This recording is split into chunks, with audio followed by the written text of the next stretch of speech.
Matayo Essuula 16.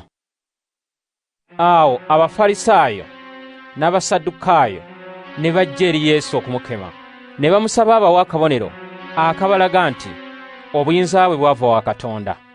Kyokka Yesu n'abaddamu nti, obudde bwe buba buwungeera mugamba nti bunaaba bulungi kubanga eggulu limyuse.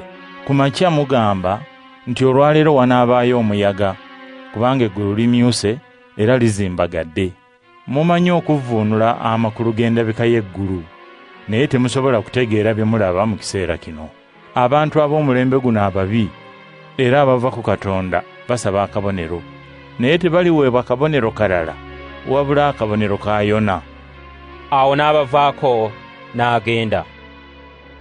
Abayigirizwa bwe baatuuka emitala w'ennyanja ne bajjukira nti tebaaleese migaati. Yesu n'abagamba nti, mulabuke, mwekuume ekizimbulukusa ky'Abafalisaayo n'Abasaddukaayo. Bo ne bagambagana nti, tetuleese migaati.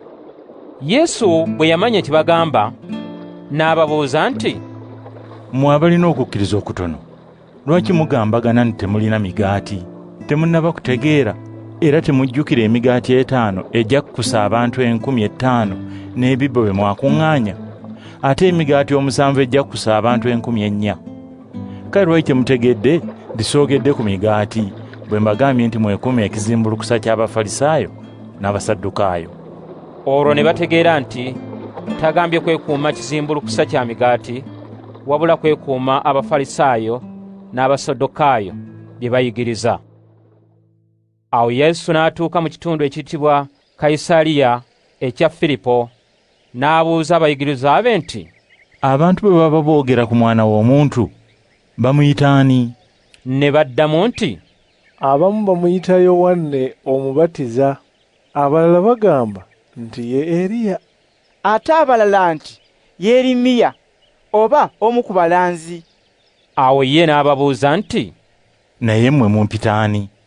Simooni Peetero n'amuddamu nti, gwe Kristo, omwana wa Katonda nannyini bulamu.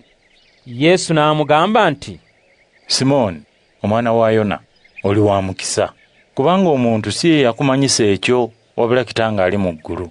Nange nkugamba nti gwe oli Peetero, ekitegeeza nti lwazi, era ku lwazi luno kwe ndizimbira ekibiina kyange eky'abakkiriza, n'amaanyi ag'emagombe tegalikisobola.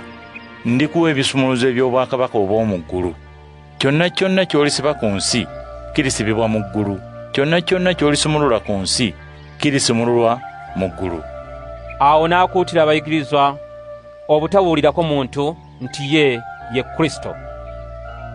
Okuva olwo Yesu n'atandika okutegeeza abayigirizwa be nti ateekwa okugenda e Yerusaalemu n'okubonyaabonyezebwa ennyo abantu abakulu mu ggwanga, ne bakabona abakulu, n'abannyonnyozi b'amateeka, n'okuttibwa era n'okuzuukira ku lunaku olwokusatu. Awo Peetero n'azza Yesu ku bbali n'amunenya, n'agamba nti, Nedda Mukama wange, ekyo tekiri kutuukako n'akatono. Yesu n'akyuka n'atunula emabega, n'agamba Peetero nti, nva mu maaso Sitaani, oli nkonge mu kkubo lyange, kubanga ebya Katonda si by'ofaako wabula ofa ku by'abantu.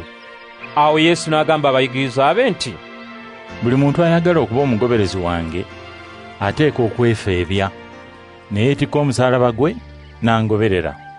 Kubanga buli eyeemalira ku bulamu bwe alibufiirwa, naye buli alifiirwa obulamu bwe ku lwange alibuddizibwa.